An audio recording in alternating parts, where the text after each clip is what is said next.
Bismillah ar-Rahman ar-Rahim. Dans cette vidéo, je vais vous parler de tous les actes interdits pour les femmes qui sont dans leur menstrues ou qui ont leurs règles.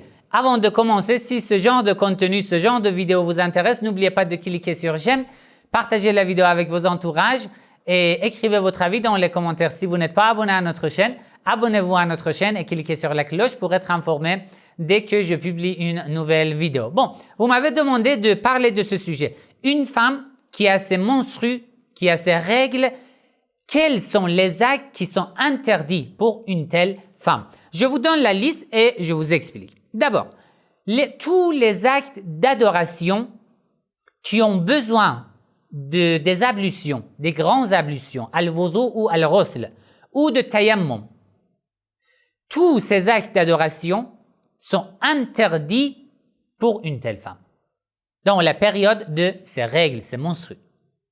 Par exemple, les prières quotidiennes, la prière d'al-ayat, les prières surérogatoires, toutes ces prières ont besoin des ablutions ou des grandes ablutions.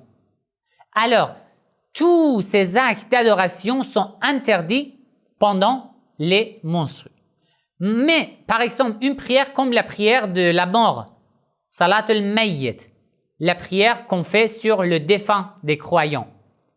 Cette prière n'a pas besoin des ablutions, car le fait d'avoir des ablutions ne fait pas partie des conditions de la prière de la mort. Dans ce cas, il n'y a pas de problème. Une femme, même pendant ses menstrues, elle peut faire la prière de la mort. Mais les autres prières ont besoin des ablutions, donc il est interdit. Deuxième chose qui est interdit pour les femmes pendant les menstrues, le fait de toucher le Coran. Le texte du Coran, pas les feuilles. D'accord? Le texte du Coran, le texte des versets du Coran est interdit pour une femme pendant ses menstrues. Aussi, le fait de toucher le nom de Dieu. Un nom de Dieu, soit Allah, As-Sami', Al-Alim, Ar-Rahman, Ar-Rahim, les autres noms de Dieu. Il y a plusieurs noms de Dieu. Il est interdit qu'elle touche un nom de Dieu.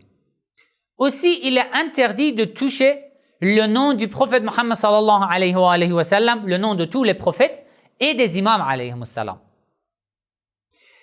Une autre chose qui est interdite pour les femmes pendant ces règles, c'est d'entrer dans Masjid al-Haram à la Mecque et Masjid al-Nabi, la mosquée du prophète Muhammad sallallahu alayhi wa sallam à Médine.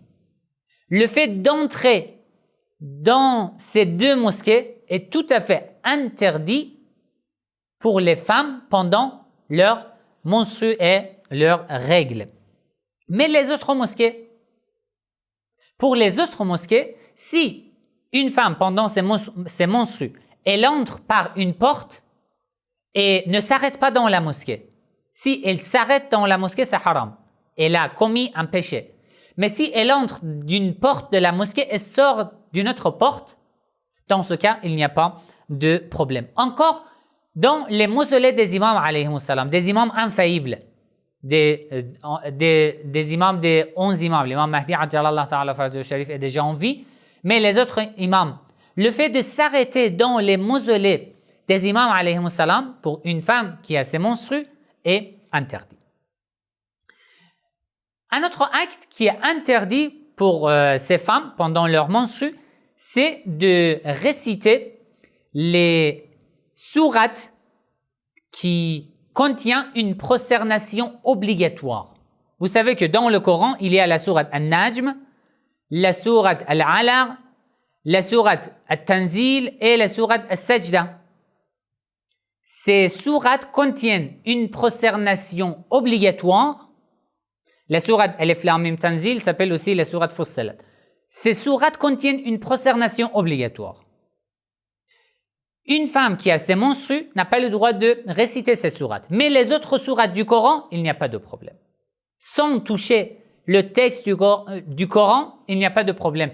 Une femme, même si elle a ses menstrues, elle peut réciter le Coran, sauf ces versets qui contiennent une prosternation obligatoire. Et la dernière chose qui est interdite aux femmes pendant leurs règles, leurs menstrues, c'est d'avoir une relation intime avec leur épouse. Ceci aussi est tout à fait haram et interdit et fait partie des péchés très détestables, en fait, d'après les imams alayhi salam. Voilà, si vous avez des questions, vous pouvez écrire dans les commentaires. Et si vous avez une question concernant un autre sujet aussi, vous pouvez écrire dans les commentaires. Je vais noter vos questions. Soit je vous réponds dans les commentaires, soit je fais une vidéo en votre réponse, Inch'Allah. Wassalamu alaikum wa rahmatullahi wa barakatuh.